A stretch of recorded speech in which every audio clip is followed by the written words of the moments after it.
नमस्कार. विक्रांतची बॉडी सापडल्यामुळे शर्वरी आणि राहुल चांगलेच गोचित सापडलेले असतात. त्यावेळेला इन्स्पेक्टर साहेब त्यांची कसून चौकशी करत असतात. तेव्हा मात्र गडबडीत का होईना पण शर्वरी स्वतःच्या तोंडाने सगळं सत्य कबूल करते. तिथे सुमित्रा सुद्धा आलेली असते. जेव्हा शर्वरीने स्वतःच्या नवऱ्याला मारलं हे सत्य सर्वांसमोर येतं तेव्हा मात्र सर्वांना खूपच मोठा धक्का बसतो. सुमित्रा तर एकाएकी खालीच बसते. त्यावेळेला सुमित्रा मोठ्याने बोलते, शर्यू शर्यू अगं काय केलंस तू? स्वतःच्याच हाताने स्वतःचं कुंकू पुसलंस. अगं लाज कशी वाटली नाही तुला? मला खरंच तुझी कमाल वाटते शर्यू. त्यावेळेला शर्वरी बोलते, बस काय सारखं सारखं तेच तेच तेच तेच लावलंय. हो केला मी माझ्या नवऱ्याचा खून. काय प्रॉब्लेम आहे तुम्हाला? मला नव्हता करायचा त्याच्यासोबत संसार. मला खरंच त्या माणसाचा खूप राग येतो, राग. त्यावेळेला मात्र जानकी बोलते, काय बोलताय तुम्ही शर्वरी वंश? अहो तुम्ही आई होणार नाही. ही बातमी जेव्हा त्यांना समजली तेव्हा त्यांनी स्वतःमध्ये दोष आहे असं स्वतःच्या आईला सांगितलं. एवढंच काय तर त्यांनी दत्तक मूल घेण्यास सुद्धा होकार दिला. तुमच्या पाठीशी ते खंबीरपणे उभं राहिले. एवढं प्रेम करणाऱ्या माणसाला तुम्ही मारून टाकलं. शर्वरी वंश असं का केलं तुम्ही? अहो काय गरज होती तुम्हाला? त्यावेळेला मात्र शर्वरी बोलते, कारण मला त्या माणसाचा कंटाळा आला होता. तो माणूस कधीच माझ्या कामाचाच नव्हता. त्यावेळेला मात्र जानकी बोलते, तुम्ही काय बोलताय? तुम्हाला तरी कळतंय का शर्वरी वंश? अहो तुम्ही स्वतःच्याच हाताने स्वतःचं आयुष्य उद्ध्वस्त केलंय. त्यावेळेला सुमित्रा बोलते, शर्वरी अगं मी तुझ्यावरती विश्वास ठेवला होता. तुझ्यासाठी मी माझ्या तिन्ही सुनांच्या विरोधात गेले, पण तू मात्र काय केलंयस? तेव्हा शर्वरी बोलते, आई आई बस झाला आता. आता खरंच मला कंटाळा आला. मी विक्रांतला संपवलं पण त्यामागे सुद्धा काहीतरी कारण असेलच ना. तेव्हा लगेच सुमित्रा बोलते, असं काय कारण होतं की तुला तुझ्या कुंकवाला संपवावंसं वाटलं? तेव्हा मात्र शर्वरी बोलते, बस माझं त्याच्यावरती प्रेम नाहीये. मला त्याच्यापासून कायमची सुटका पाहिजे होती आणि म्हणूनच मी हे सर्व घडवून आणलं. तेव्हा लगेच जानकी बोलते, तुम्हाला जर का त्यांच्यासोबत संसारच करायचा नव्हता तर तुम्ही स्पष्टपणे सांगायचं होतं ना.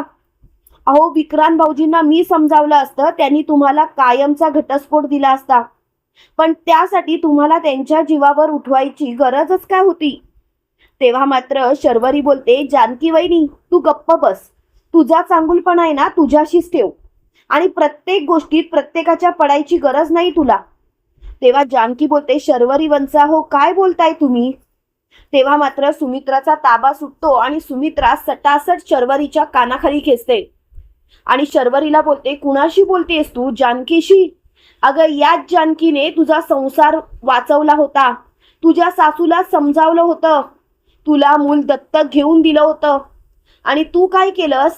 तू मात्र सगळं उद्ध्वस्त केलंस आणि आता जानकीला बोलतेस की तिला तुझ्या लाईफमध्ये पडायची गरज नाही म्हणून. अगं जानकी होती ना म्हणून तुझं आयुष्य सुरळीत चालू होतं. तेव्हा मात्र शर्वरी बोलते, आई माझ्याशी या पद्धतीने वागायचं नाही. तेव्हा ऋषिकेश बोलतो, शर्यू आवाज कमी ठेव. शर्यू आम्ही तुझ्याशी नीटच वागत आलो पण तू मात्र आमचं नाव पूर्णपणे मातीत मिळवलंस. शर्वरी तुला असं वागायला काय मिळालं? त्यावेळेला शर्वरी बोलते, दादा कारण माझं राहुलवरती प्रेम आहे. मला त्याच्याशी लग्न करायचंय. माझ्यासाठी जर का परफेक्ट मुलगा कोणी असेल तर तो दुसरा तिसरा कोणी नसून राहुल आहे. हे ऐकताच ऐश्वर्या बोलते, घ्या हेच तर मी तुम्हाला सांगण्याचा प्रयत्न करत होते ना. पण तुम्हाला मात्र काही गोष्टी कळतच नव्हत्या आणि आता मात्र मला या विषयावर काही एक बोलायचं नाही. प्लीज हा विषय आता इथल्या इथे थांबवा, नाहीतर नको ते घडेल. तेव्हा मात्र सुमित्रा खूपच चिडलेली होती. त्याच वेळेला शर्वरी बोलते, हो केलाय मी माझ्या नवऱ्याचा खून. संपवलंय मी त्याला. कारण माझं फक्त आणि फक्त राहुलवरती प्रेम आहे आणि त्याच्यासोबत मला संसार करायचा आहे. तेव्हा लगेच ऋषिकेश बोलतो, तू काय बोलतेस कळतंय का? अगं तुझं लग्न झालं असताना तू परपुरुषाच्या प्रेमात पडलीस. तुला लाज कशी वाटत नाही शर्वरी? अगं तू आम्हाला सगळ्यांना माना खाली घालायचंच ठरवलंयस का? तेव्हा मात्र लगेच मोठ्यानी शर्वरी बोलते, हो तुम्हाला जे म्हणायचंय ते म्हणा. त्यावेळेला लगेच सौमित्र बोलतो, शर्वरी ताई, अगं हे सर्व करायची गरज काय होती तुला? शर्वरी ताई, तुझ्याकडून ही अपेक्षाच नव्हती. अगं आम्हाला तर असं वाटायचं की ऐश्वर्या बदललेलीच नाहीये, पण तू मात्र आमचा विश्वासघात केलास आणि त्यासाठी मी तुला कधीच माफ करणार नाही. त्याच वेळेला लगेच ऐश्वर्या बोलते, सारंग तुम्ही या बाईसाठी माझ्यावरती हात उचललात, माझा अपमान केलात.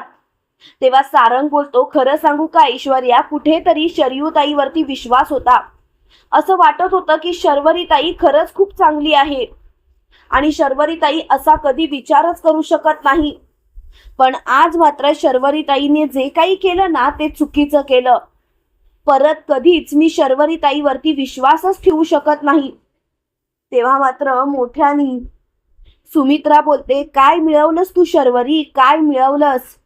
ज्या भावांचा तुला पाठिंबा होता त्या भावांनी मात्र एका झटक्यात तुझी साथ सोडली. तू त्यांच्याच पाठीत खंजीर खुपसलंस. ऐश्वर्या बदलले या गोष्टीवरती माझा विश्वास होता, पण तुझ्यामुळे कुठेतरी तो विश्वास पुन्हा एकदा डगमगला. पण आता मात्र मला तुमच्याशी बोलायची इच्छाच राहिली नाही. असं वागून तरी तुम्हाला काय मिळालं? त्यावेळेला लगेच जानकी बोलते, आई आई जाऊ देत ना. आई नको त्या गोष्टींमध्ये तुम्ही पडूच नका. आई प्लीज शांत राहा तुम्ही.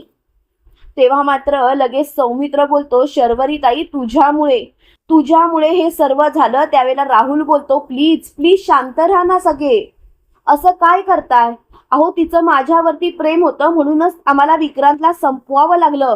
त्याच वेळेला लगेच ऋषिकेश विक्रांतची कॉलर पकडतो आणि सटासट थोबाड फोडतो आणि त्याला म्हणतो, लाज नाही वाटत? तुझ्यावरती विश्वास ठेवला होता आणि तू मात्र विश्वासघात केलास. असं करून तरी तुला काय मिळालं? बोल बोल, मला तुझ्याकडून उत्तर पाहिजे. त्यावेळेला लगेच मोठ्यानी शर्वरी बोलते, दादा प्लीज सोड त्याला, सोड. काय करतोस तू? दादा माझं त्याच्यावरती प्रेम आहे, त्याच्याशी असं वागू नकोस. तेव्हा लगेच ऋषिकेश बोलतो, बस झाला, मला आता तुमचं काही एक ऐकायचं नाही. प्लीज हा विषय इथल्या इथे बंद करायचा, नाहीतर सगळं काही संपल्यात जमा आहे. त्यावेळेला लगेच ऋषिकेश खूपच चिडतो आणि मोठ्याने बोलतो, शर्वरी अगं लाज नाही वाटत तुला? तू याच्या साह्याने स्वतःच्या नवऱ्याला संपवलंस आणि परत तोंड वर करून इथे आमच्याशी बोलतेस. तेव्हा मात्र सुमित्रा बोलते, ऋषिकेश जाऊ देत, या मुलीला शिक्षा ही झालीच पाहिजे. आता मात्र हिला वाचवण्याचा प्रयत्न कुणीही करायचा नाही. तेव्हा लगेच मोठ्यानी शर्वरी बोलते, काय चाललंय तुमचं? तुम्ही प्लीज माझा विचार करा ना, प्लीज प्लीज माझा विचार करा, असं नका ना वागू. तेव्हा मात्र जानकी बोलते, शर्वरी वंश आजपर्यंत तुमचाच विचार करत आलो. बाजार समितीच्या ऑफिसमधून 5 ते 6 कोटी तुम्ही चोरलेत, पण माझ्या नवऱ्याला मात्र जेलमध्ये जावं लागलं. याचा विचार मात्र तुम्ही नाही केलात. असं का वागलात तुम्ही शर्वरी वंश? बोला ना, ऋषिकेशनी तुमच्यासाठी काही केलं नाही शर्वरी वंश? कायम तुमच्या पाठीशी उभे राहिले अगदी ठामपणे, आणि तुम्ही मात्र त्यांचाच तिरस्कार केलात. शर्वरी वंश, तुम्हाला ते जेलमध्ये असताना तुमच्या काळजाला काहीच कसं वाटलं नाही. तेव्हा मात्र शर्वरी बोलते, मला कोणाचाच विचार करायचा नाही, मला फक्त आणि फक्त माझा विचार करायचा आहे आणि मला माझ्या नवऱ्यासोबत म्हणजेच राहुल सोबत आयुष्य काढायचं आहे. तेव्हा जानकी बोलते, काढा ना, खुशाल काढा. तुम्ही कायम तुमच्या राहुल सोबतच आयुष्य काढा, पण कायमचं जेलमध्ये. कारण विक्रांत भाऊजींच्या या आरोपीला मात्र मी सोडणार नाही. तेव्हा मात्र शर्वरी बोलते, याचा अर्थ तू मला जेलमध्ये पाठवणार? तेव्हा जानकी बोलते, हो, मी तुम्हाला सहजासहजी सोडणार नाही, कारण विक्रांत भाऊजींना मी भाऊ मानायचे आणि तुम्ही मात्र त्यांचा घात केलात. तेव्हा लगेच ऐश्वर्या बोलते, जानकी कोणाशी बोलतेस तू, सोड.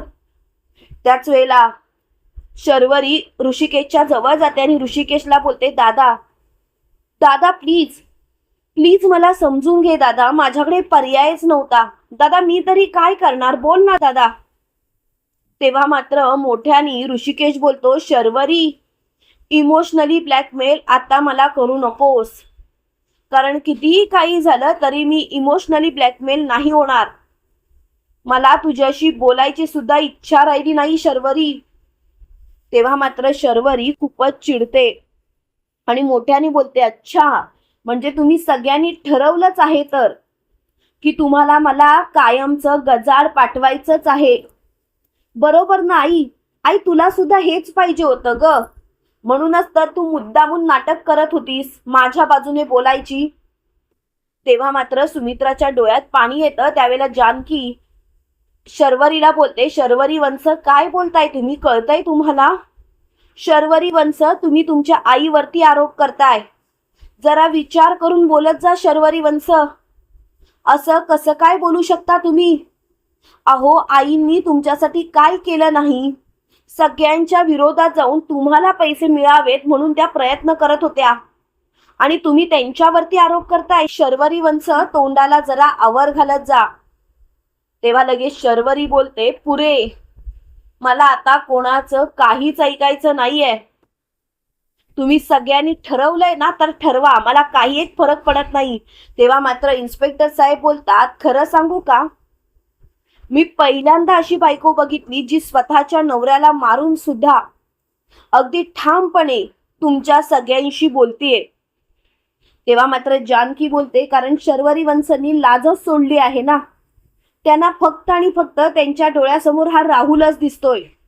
पण शर्वरी वंश, जरा या राहुलकडे बघा. खरोखर तो तुमच्यासोबत लग्न करणार आहे का त्याला विचारा, कारण मला नाही वाटत की तो तुमच्यासोबत लग्न करेल म्हणून. शर्वरी वंश, हा राहुल फक्त आणि फक्त पैशासाठी हपापलेला आहे. तुम्हाला कळतच नाहीयेत काही गोष्टी. तेव्हा शर्वरी बोलते, बस झाला जानकी, तुला मला काही बोलायचं असेल तर बोल, पण मला मात्र राहुलच्या बाबतीत एकही शब्द बोललेला सहन होणार नाही. तेव्हा जानकी बोलते, कमाल आहे ना शर्वरी वंश, काल परवा भेटलेल्या या राहुलसाठी तुम्ही स्वतःच्या नवऱ्याला मारलत, पण इतके वर्ष तुमच्या पाठीशी ठाम राहणारे विक्रांत भाऊजी, तुमच्यावरती प्रेम करणारे विक्रांत भाऊजी, त्यांचं प्रेमच तुम्हाला दिसलं नाही का? शर्वरी वंश, अहो जरा विचार करा, तुम्ही केवढी मोठी चूक केली आहे. तेव्हा लगेच शर्वरी बोलते, मी काहीही चूक केलेली नाही. मला त्या विक्रांत सोबत संसार करायचाच नव्हता. तेव्हा मात्र जानकी बोलते, तुम्ही काय बोलताय कळतंय का तुम्हाला? जरा बोलताना जरा विचार करत जा, कारण तुमच्या या बोलण्याचा त्रास व्हायला लागलाय. शर्वरी वंश, मला या विषयावर वाद घालायचा नाहीये. त्याच वेळेला अवंतिका बोलते, शर्वरी, काय मिळालं हे सर्व करून? शेवटी स्वतःच्याच पायावर धोंडा पाडून घेतलास.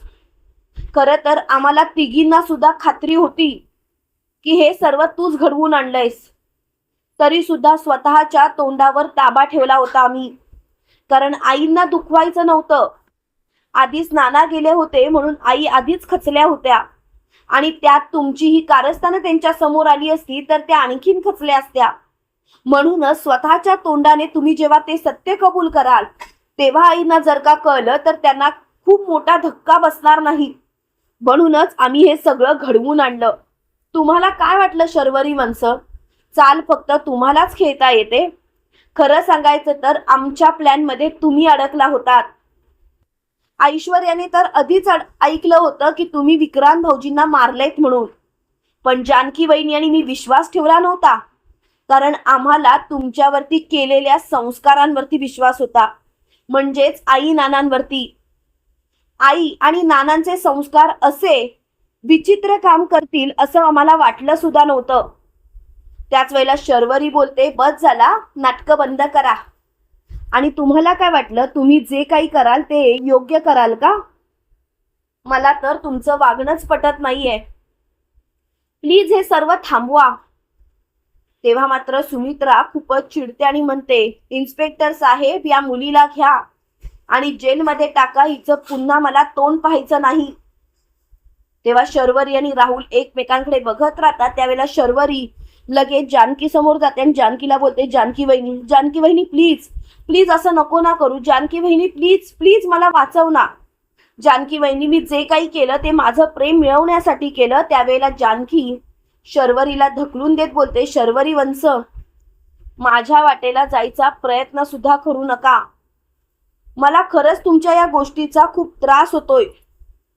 खरं सांगू का शर्वरी वंश, मला तर तुमच्याशी बोलायची सुद्धा इच्छा राहिली नाही.